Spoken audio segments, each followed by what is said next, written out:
There's a place for us. You know that Stephen Sondheim song from West Side Story, right? You could probably sing it, but I'm not going to invite you to. There's a place for us somewhere, a place for us, peace and quiet and open air wait for us somewhere. Then later in the song, someday, somewhere, we'll find a new way of living. We'll find a way of forgiving somewhere. Hold my hand and I'll take you there somehow, someday, somewhere. You know, there were a few things that brought that song to mind, a few things that reminded me that what Jesus talks about with his disciples concerning place resonates so deeply in the human experience. The disciples were troubled, of course, because Jesus had just said he was leaving. And in fact, he'd said to them, where I'm going, you cannot follow. They were troubled because he just warned Peter that for all Peter's bravado, Peter would fail brilliantly in the coming hours. And for the rest of them, if Peter, who was the best among them, couldn't survive this, what were they to do? They had a lot to be troubled about. And Jesus gives this astounding promise of place. It struck me that Sondheim's song, it hits three of the different themes that you hear in Jesus' promise of place. It's sung to troubled hearts in the musical. You remember in the version in the 60s, it's the two lovers who sing it to one another. In the revised version, the new version, it is the character played by Rita Moreno who sings it over this troubled place. That's just our heating trying to break into the sanctuary again. If you hear the elves hitting over here, the dwarves, that would be dwarves making that noise. Elves aren't that loud. It's sung to troubled hearts. It's sung in the midst of trouble. It articulates the hope of a place. And we've got Jesus who says, don't let your hearts be troubled. Troubled, that's the same language that we heard last week when Jesus went to the burial place of Lazarus. Do you remember? He walked along with Mary. He saw where Lazarus had been laid. He saw the grieving, the crying out, the mourning happening by Mary and the others. And we're told that he was deeply troubled. Troubled. So when Jesus says, don't let your hearts be troubled, what he's not saying is that you can avoid being troubled. To be in this world is to be troubled, but he is saying, don't live there. Don't live there. And what's the way not to live in trouble? What's the next thing he says? Believe in God. Believe also in me. Belief is always attached to hope. It's always attached to promises. He goes immediately to the hope and promise of a place. Later he'll say to the disciples, in this world you're going to have trouble. Don't let your hearts be troubled, he says. Believe. He gives us hope. Same thing we hear in the song, this hope of a place in the midst of trouble. Second thing that struck me is that hope, that promise, is connected to a place. I had forgotten, actually, that this great statement, I am the way, the truth, and the life, was connected to this discussion of place. In my Father's house are many rooms. On my Father's estate are many dwelling places. I go to prepare a place for you. And if I go to prepare a place for you, I will return again, and I will take you to be there with me. We know from the whole big story of the Bible that place is important to God who created this world. He created humanity in a place, Eden, and then we were expelled from it. He took Abraham to a new place. He took his children, Israel, back into a promised land, into a place. Place is important. The promise at the end of the big story is not God is going to suck us all up in heaven and we will enjoy a heavenly place. It is a new heaven and a new earth, a place where God can dwell with God's people. We long for this place. This place that has the end of turf wars, the end of disease, the end of warring between nations and peoples, the end of evil that seeks to scatter and destroy. God's mission, God's hope, God's delight is to dwell with God's people. This is what God's after. It's what we long for ourselves and for our loved ones too, right? We spoke about this verse, I go to prepare a place for you, a dwelling place for you, in the Dying Well and Ready class that we had in January. About how when a loved one or we are facing death, knowing that Jesus is preparing a place is important. It's a huge promise. It's an essential promise. It's a promise spoken to troubled hearts. It's a promise that resonates to this deep longing, not only for place, but it's also a promise spoken where relationship is essential to that place. You heard it in the song, hold my hand and I'll take you there. Hold my hand. And we're halfway there. It's relationships and place are inseparable in the human experience because relationships and place are inseparable to the way that God has made us to be. And the essential, inseparable relationship and place is the Father. In my Father's house, in my Father's estate. I'm going to take you where I am so you can be with us. No one comes to the Father except through me. This is Jesus' mission. This is the Father's mission entrusted to Jesus. Hold my hand, believe in me, Jesus says, and I will take you there. Relationship with the Father. God dwelling with God's people. That is the place we long for. You know, I was so curious on as I was praying and thinking through this verse, and I thought, I wonder what any of our indigenous brothers and sisters, believers who are Native American, would say about place, would say about relationship and place.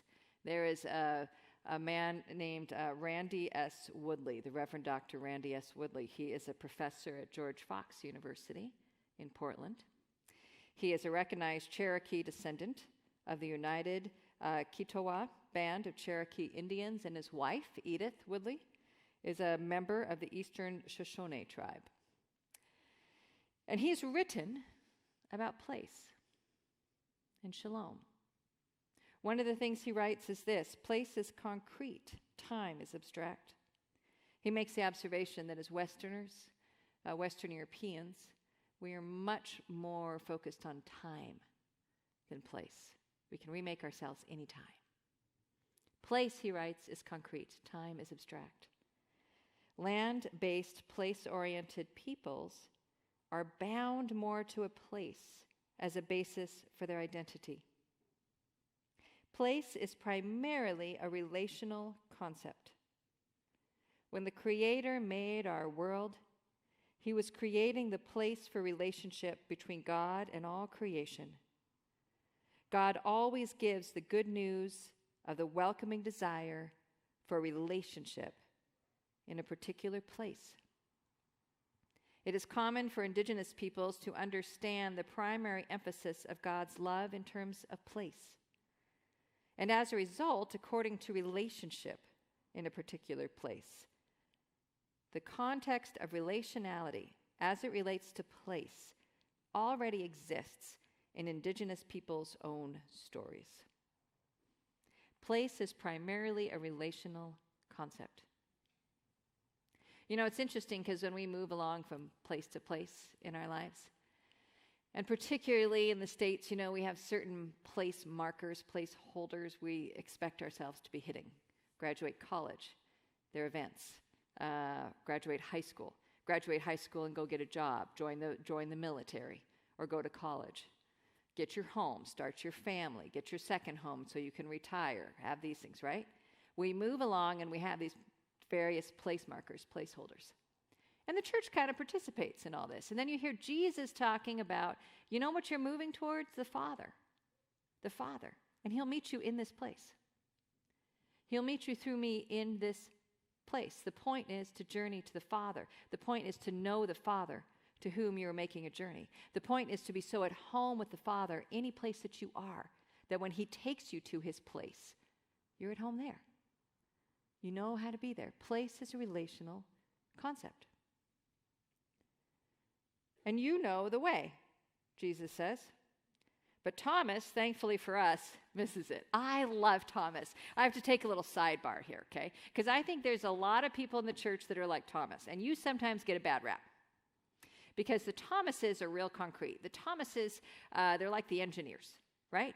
The Thomases are the whole, you can have your metaphor, you can have your theology, you can have the Greek words mean this and this and this, you can have that. Just give it to me straight. Tell me what I need to do, okay? Make it plain for me. Thomases, this Thomas at least, and I think many of the Thomases I have known in the church, astoundingly loyal. Remember Thomas last week when Lazarus died and Jesus said, we're going to go, and his disciples said, are you crazy? They tried to kill you last time. And Jesus spoke in metaphors, and Thomas was like, whatever, let's go. If we die, we die, right? Do you remember this in that story? What's the other famous story for Thomas? Yeah, we call it Doubting Thomas. What Thomas needed was, he's so loyal. He was loyal to Jesus Christ in the flesh. Wanted to see his friend in the flesh. I love the Thomases in the church. We need you. There's plenty of the metaphorical Greek words, theological types like me. We need the Thomases, and we need this comment that Thomas made. Lord, come on now. You just told us we can't follow you where you're going. So how are we supposed to know the way? Right? Thomas just puts it out there. And that's the problem, isn't it? We don't know the way. We don't know the way. All of us metaphorical spiritual types, we will talk about the city of God. We will talk about the dwelling place of God. We will talk about the day when God wipes the tears from every eye. We will talk about when God executes justice. We will talk about when the lion lies down with the lamb. We will talk about the city of God set up on earth. And it's important, because we can articulate those hopes, but we need the Thomases to call us to account and say, are you looking around because we clearly don't know the way? Have you seen what's happening in this contested space around us? Tell me we know the way. We see it in the stories of Jesus. Remember the very first story, woman at the well? It was a contested place. You say we're supposed to worship there. We say we worship here. They were contesting place. We see it in another I am statement, Jesus with the gate. Jesus, it says, I am the gate. I am the good shepherd. He leads his sheep out into a contested place. It's dangerous, contested space. There are evil ones. There are wolves who seek to attack and scatter and destroy. There is a thief who climbs in to destroy. Jesus later in that same conversation talks about the devil who is a murderer and a liar. Now that's pretty much exactly opposite of life and truth, isn't it? Jesus says, I am the truth, I am the life, and he looks around and he says, the devil, the enemy of God in this world, in this contested space, is a liar and a murderer. Make no bones about it. We are in a contested place. And when we dedicate our lives and actions to Jesus, not only as truth and life, but also as the way to the Father in that place, the reality is that when we live that out in this contested space of this world, the enemy of God will rear his ugly head. Randy Woodley, again, that I told you about, down in Oregon as well as being a professor, he has a 10-acre farm in Yamhill, Oregon. It's called Eluhe. Eluhe is a word, a Cherokee Indian word for harmony, wholeness, abundance, peace, shalom. He has a passion to develop culturally appropriate service among America's indigenous peoples. He saw the many needs in Native American communities that government and institutional churches were not addressing. They didn't know the way. And the first Eluha farm actually began in Kentucky over 20 years ago. They had 50 acres of a self-sustaining farm. They were making a place in his native Cherokee lands for Cherokee people. He had schools happening. He had job training. He had worship happening. And there was a white supremacist group that lived nearby that couldn't abide it. And so they began every single day to fire a 50 caliber machine gun along the property line. Every single day. The government would not do anything about it, the county government. The law enforcement would not do anything about it. There was nothing. There was no help to be had. They needed to shut down the school. They ultimately lost that property, had to sell it at half of its value, made their way through New Mexico to Oregon. We live in contested spaces. We live where there are evil experiences between races and nations. We live in contested spaces, that may be not so dramatic as that, but in your workplace, in neighborhoods, in your own families. We live in contested places in our bodies where illness and aging seeks dominion over life created in God's image. Our best efforts aren't getting us there. We don't know the way. So thank goodness for the honesty of Thomas. That even though in our heads we can imagine the way, even though our best efforts can be in the direction of the Father and going that way, we don't know the way. We can't do this ourselves. Even though we may have the bravado of Peter, we have to hear the warning of Jesus to Peter, yeah, you're going to trip all over yourself on that one, right? And so Jesus says his I am statement that we're doing today. I am the way, the truth, and the life. No one comes to the Father except through me. The way goes through the person of Jesus, not just the best practices of Jesus. It's the person of Jesus. And think about these I am statements that we've been reflecting on in worship. How these I am statements all meet the longings, the desire, the needs that we have in these contested spaces. We're thirsty. I am the bread of life. Whoever eats of me will never go hungry again. We have appetites and we have needs. I am the light. He goes on to talk about truth and how the truth will set you free, particularly free from the dominion of sin. I am the gate. I give access in and out to pasture and to safety. I am the good shepherd. I am the one who protects and defends against evil in the contested spaces. I am the resurrection and the life. The one who believes in me will never die, and though they die, they will live. Isn't death the ultimate contested space? The way is through Jesus to the Father. The way is believe. Believe as total entrusting to that relationship at all costs. And what I found myself wondering this week is, Laurie, are you more comfortable with Jesus as the truth and the life, but maybe not necessarily always as the way? The truth we love, life, we want life, but way is a big commitment. Way is unrelenting. There is a story that many of you are probably familiar with. It's C.S. Lewis's story, The Silver Chair. Have you ever read this story? It's one of the Chronicles of Narnia. I think Lewis captures this perfectly. It's children's stories, of course. Narnia is this magical world that is under the sovereignty of a lion called Aslan, who is a Jesus figure in this. And it's a contested space, and in this story, it's contested once again, and there are two young children who are brought into Aslan. Eustace Scrubs and a young girl, Jill Pole. Eustace has been there before with some of the Pevensey children. But in this story, it's Eustace and Jill does something very foolish and very naughty, and it causes Eustace to fall over a cliff. And Jill is distraught. She's crying. C.S. Lewis writes, one of my favorite lines, tears are fine for a while, but after a bit, you've got to get yourself up and decide what to do. She's crying, and she's thirsty. She's so thirsty. And she hears a stream. And she goes searching in front of the water. She finds the stream, but she stops dead in her tracks. Let me read you what Lewis writes. This will be a little bit, so just enjoy the story.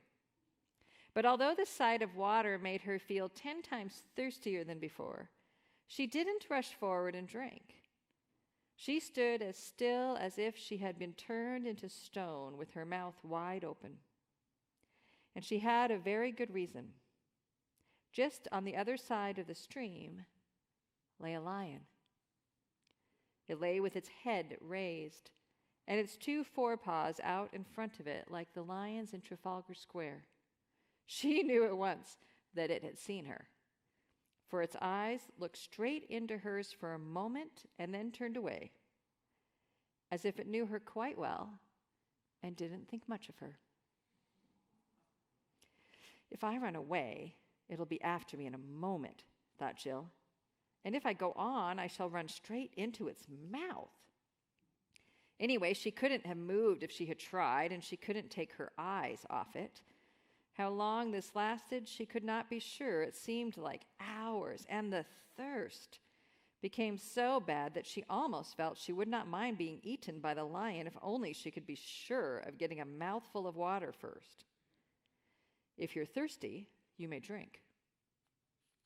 They were the first words she had heard since Scrub had spoken to her on the edge of the cliff. For a second, she stared here and there, wondering who had spoken. Then the voice said again, "If you are thirsty, come and drink."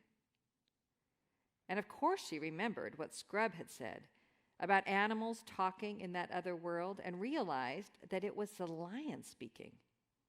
Anyway, she had seen its lips move this time. A voice was not like a man's. It was deeper, wilder, and stronger, a sort of heavy golden voice.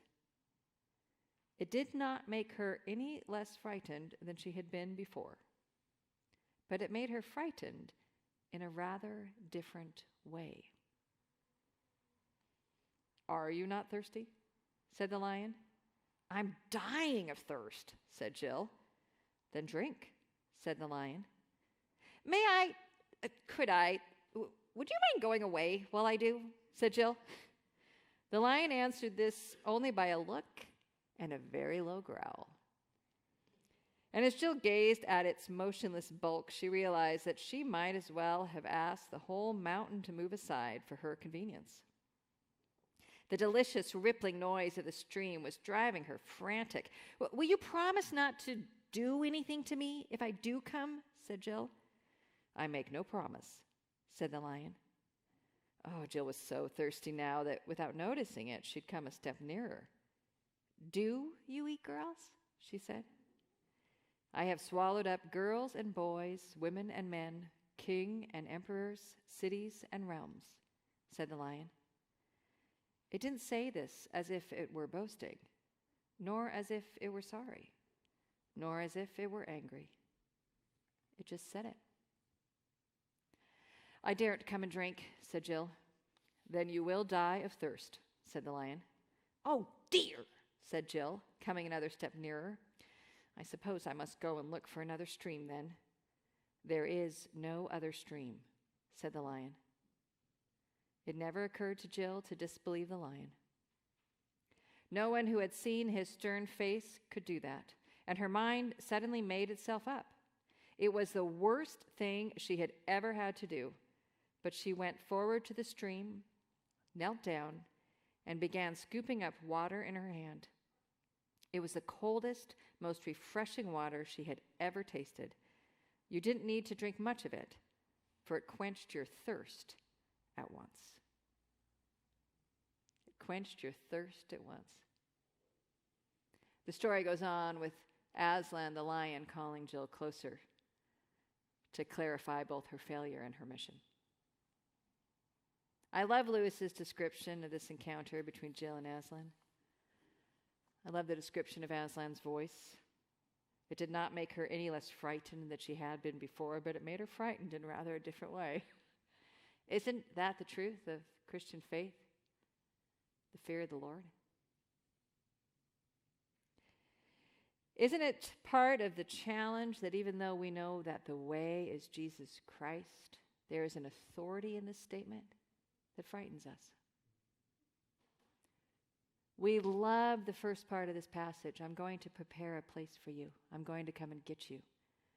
There's a love song in that.